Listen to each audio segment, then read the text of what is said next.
Yeah, so the answer to that is with most legal questions, it depends. But generally, the answer is yes for the most part. The ACGME says in its own common program requirements that the attending is the physician who's ultimately responsible, but that's not what is legally binding, on plaintiffs who want to sue their providers.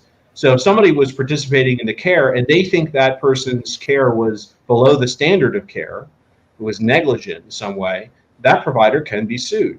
And so then the question becomes, what's the appropriate standard of care for a resident or a fellow? They're not, sort of completely fully licensed.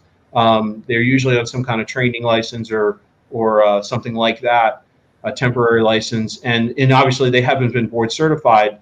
And so in some jurisdictions, what you see is where that resident or fellow can be sued is that there's a somewhat less imposing standard of care for that provider because you're not expecting as much from them as an attending with 20 years experience and board certification and fellow of this and that.